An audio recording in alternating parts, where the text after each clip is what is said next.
आज मैं आपसे एक पास्ट लाइफ रिग्रेशन का केस शेयर करने जा रही हूँ। My name is amber Kaur and I live in Canada and मैं निधि मैम से पास्ट लाइफ रिग्रेशन की क्लासेस ले रही हूँ एंड मैंने कनाडा से ही किसी का पास्ट लाइफ रिग्रेशन किया, किसी मैम का पास्ट लाइफ रिग्रेशन किया एंड उनकी प्रॉब्लम थी, उनके बेटे को ऑटिज्म है। उनका बेटा 10 और 11 ईयर ओल्ड है एंड उसको ऑटिज्म की प्रॉब्लम है एंड मैम थोड़ा-सा उसको लेकर you know she was worried कि क्या होगा उसका फ्यूचर, एक ही बेटा है और कैसे होगा सब कुछ, वो ठीक होगा या नहीं और वो ऐसा क्यों है, उसको ऑटिज्म क्यों है। Well we all know that कि आजकल के टाइम में ऑटिज्म एक बहुत कॉमन प्रॉब्लम होती जा रही है, बट स्टिल प्रॉब्लम चाहे कैसे भी हो, उसकी टेंशन तो बड़ी होती ही है ना। तो हमने मैम को ट्रांस में उतारा। क्लास में उतरते ही मैम अपने उस जन्म में पहुंच गई जिसमें वो देख पाई कि उनके बेटे को ऑटिज्म क्यों है। होता ऐसा है कि मैम उस जन्म में प्रीवियस बर्थ में किसी खेत की, जो खेत होते हैं ना, खास करके पंजाब में जैसे खेत होते हैं, उनकी ओनर होती है, लैंडलॉर्ड होती है या फिर आ, कह लो एक जमींदार जिसको बोलते हैं वो होती है एंड उनकी प्रॉपर्टी खेत बहुत ज्यादा है एंड उन्होंने उस खेत को मैनेज करने के लिए एक मैनेजर रखा है और कुछ वर्कर्स हैं जो लेबर होते हैं जो उस खेत में काम करते हैं एंड वो उसी सीन में क्या देखती हैं कि उसके सामने, मैम के सामने, मैम उस जन्म में एक मेल थे, एक मेल लैंडलॉर्ड उस खेत की, एक महिला खड़ी है जो कि विडो है क्योंकि उसने व्हाइट कपड़े, व्हाइट साड़ी पहनी है और उसके साथ एक बच्चा भी है छोटा सा और वो विडो ऐसे हाथ जोड़ के इनके सामने खड़ी है और रो रही है, कुछ बोल भी रही है।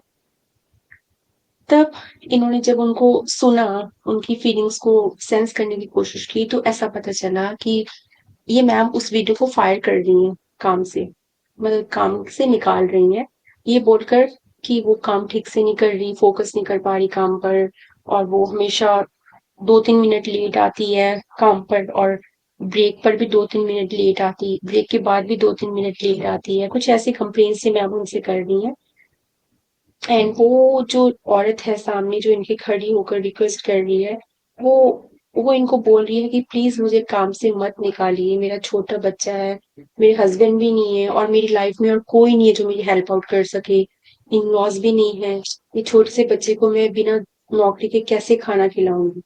ऐसा कुछ चल रहा था एंड वो विडो औरत ये भी बोलती है कि प्लीज मुझे बस एक मौका दे दीजिए, मैं पूरी कोशिश करूंगी कि ऐसा ना हो आगे से, ठीक है, और या फिर मुझे कहीं कहीं और काम दे दीजिए अपने किसी और बिजनेस में, कुछ भी हो सकता है, क्लीनिंग और समथिंग एल्स। बट ये एज ए लैंडलॉर्ड उनको कोई ऑल्टरनेटिव, कोई सेकंड चांस नहीं देते और उनको फायर कर देते हैं एंड थोड़ी देर बाद, थोड़े मंथ्स के बाद उस औरत की जो विडो थी और उसके बेटे की डेथ हो जाती है। क्यों? भूख से, खाना नहीं मिलता उनको, गरीबी उनकी इतनी होती है अ, कि बस लाइक खाना भी अरेंज नहीं कर सकते वो भी इसलिए आएगा खाना जब वो कुछ कमा के लेकर आएंगे। तो उन दोनों की डेथ होती दिखती है इन मैम को और जब उनकी डेथ हो रही थी तो वो उनके मन में इन मैम के लिए एक बैड एनर्जी थी, या कह लो जिसे हम कर्ज बोलते हैं, श्राप बोलते हैं, या फिर किसी पे हमें गुस्सा होता है ना कि यार ये बहुत कुछ कर सकती थी मेरे लिए बट इसने किया नहीं है, लाइक ये हेल्प कर सकती थी बट इसने जानबूझ के नहीं किया, कुछ ऐसे। एंड मैम भी अपने आप को उस बर्थ में एज अ ग्रीडी मैन जैसे होते ना, कि बस अगर इसको 100 रुपया भी देना है तो इससे काम डबल करवाना है, काइंड ऑफ एक उनका करेक्टर उस बर्थ में पाया इन्होंने कि इनको ऐसे लगता है कि अगर मैं किसी को 8 घंटे के लिए रख रहा हूँ तो वो उसमें 8 घंटे में से 2 मिनट भी इधर उधर ना कर दे, कि 8 घंटे रखने से 9 घंटे तो काम कर ले, कोई चक्कर नहीं, बट 8 घंटे अगर किसी को रखा है इन्होंने अपने पास बर्फ के लिए, तो 2 मिनट भी कम ना हो जाए, वैसा कुछ करेक्टेड था इनका। And she could have done something else for her, ठीक है, बट इन्होंने किया नहीं। कि इतना ग्रीड था, और ये भी नहीं कि इनके पास कोई कमी थी उस बर्थ में, पैसे की या किसी भी चीज की। अगर ये थोड़ा उनको एडजस्ट कर देती कहीं और किसी और काम में, तो हो सकता, कर सकती थी। और अब उस बच्चे का ऐसे था कि वो बच्चा छोटा था, अभी बहुत छोटा था, और उसकी मॉम को उसको अपने साथ ही रखना पड़ता था, ठीक है। और वो घर भी छोड़ नहीं सकती थी क्योंकि घर में भी कोई नहीं था उस बच्चे की टेक केयर करने के लिए। ऐसा कुछ होता है। देखिए आजकल तो बहुत कुछ हो गया है।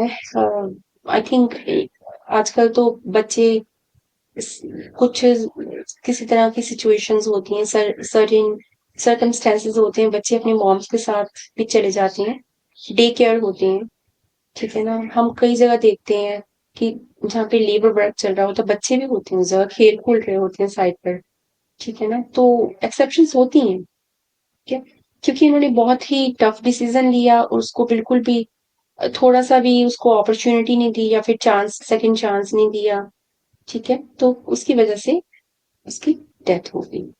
तो कहीं ना कहीं ये कुछ कर सकती थी बट कर नहीं पाई, या फिर इन्होंने किया नहीं because of too much practicality और प्रोफेशनलिज्म और ग्रीड, कुछ भी लगा लीजिए। तो यही कारण है कि इस बर्थ में इनके बच्चे को ऑटिज्म है, क्योंकि उस बर्थ में टू सोल्स अफेक्ट हुई थी इनकी उस एक डिसीजन से। फिर इन मैम का मेरे से क्वेश्चन था कि ठीक है, मैंने उनको फायर किया, तो मुझे पेन मिल रहा है, मुझे टेंशन मिल रही है because of my own child, क्योंकि मैंने किसी को टेंशन दी, ठीक है ना। क्यों दी? क्योंकि उसका बच्चा आता था उसके साथ। बट मेरे इस बच्चे का, who is only 10 year old, इसका क्या कसूर है? इसने तो कुछ नहीं किया ना।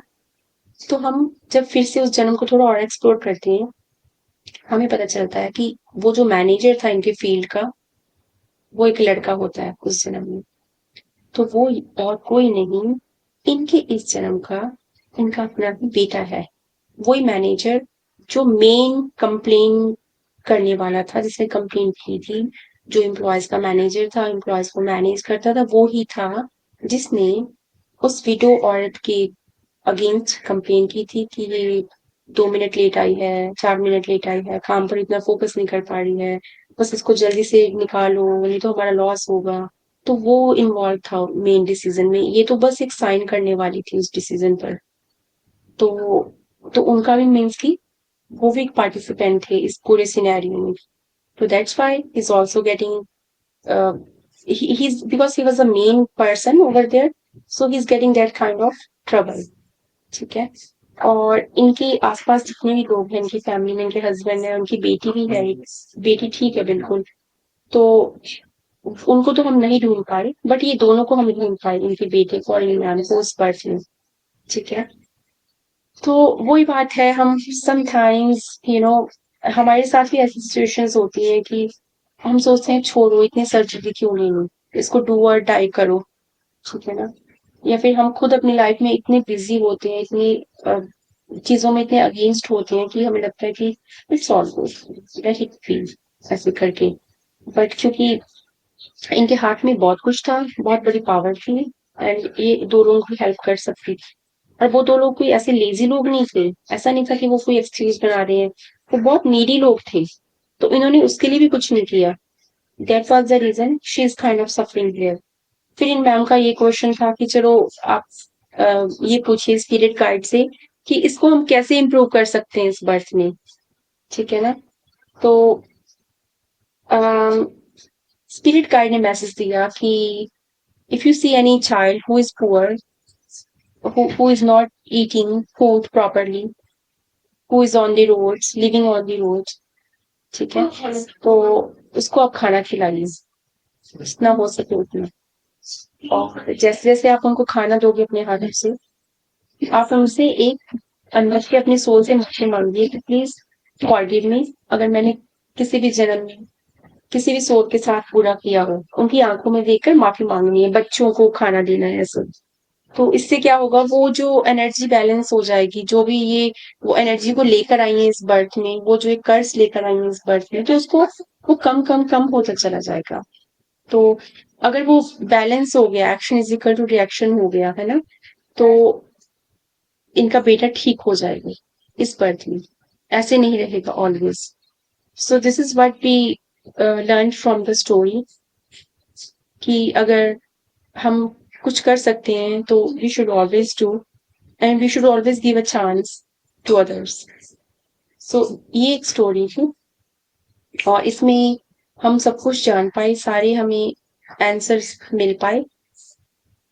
तो आई वुड से कि अगर हम किसी की हेल्प कर सकते हैं, सम टाइम हम ये भी बोल देते हैं कि चलो आजकल तो हेल्प करने का टाइम ही नहीं है, छोड़ो। बट फिर भी considering the situations, for example अगर कोई लेजी नहीं है या कोई इंटेंशनली नहीं कर रहा, उसकी कोई बहुत बड़ी प्रॉब्लम है, मजबूरी है, तो हाँ, if we could have done something, if we could have done some other solution, हम उसके लिए कोई ऑल्टरनेटिव कर सकते हैं फाइंड आउट।